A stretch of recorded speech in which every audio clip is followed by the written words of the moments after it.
Project Jesse basically it's a pilot project with Tree Robotics.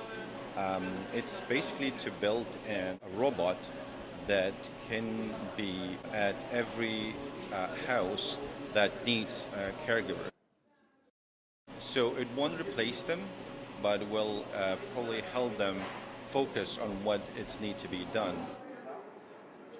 I want this to be actually commercialized so people can actually use it.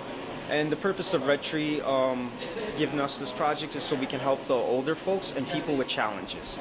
So they can help them in daily activities and whatever they need. Sheridan students will build the body at Davis campus in Brampton.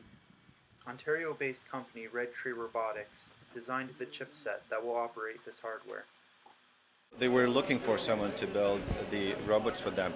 They have a great platform, and they just wanted somebody to help them building the robots, someone who has the expertise for that. So that's how it started actually. I approached my associate dean to do that, and I was like, he's going to say no, but because it's involved a lot of work and also a lot of effort actually and time. And he said it's go, yes, let's do it and see how it works. Hopefully we start getting the platform from them in this May. The project is divided into 3 stages: designing and printing the individual parts, programming the mechanisms to be functional, and finally, installing the operating platform onto the robot. We use the 3D technology to print the parts, and we assemble all the parts. I'm trying to test the servos in the hand. Well, now the string isn't tight enough for the fingers to actually work, so now I got to take the arm apart and play with the string, and that doesn't even have anything to do with the programming yet. So, it's interesting though. The team expects to have a finished body by the end of the school year. Give it about 2-3 weeks and it should be done. And the next challenge will be how to make it interact with human. And that's probably the biggest challenge that we're going to face. I wish I can see the robot successfully assembled and serve its purpose. That's my best hope for this project. Professor Andy Elabady has a close friend named Jesse and decided to call the robot the same. Common name, I guess. That's all. Yeah. There's no relation to you can name it anything, but eventually it will do the same job.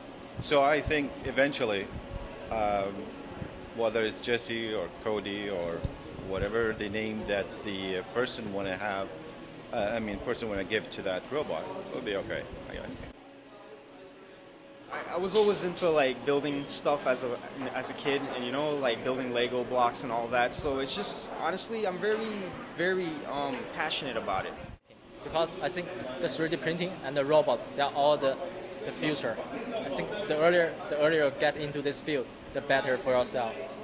It's amazing, seriously amazing. Of course, like I want to say as well, thank you to everybody here for helping with this project. Our associate dean was totally supportive. Farzad, again, he's like very supportive, and he gave me the okay to go with this project as well. Yeah.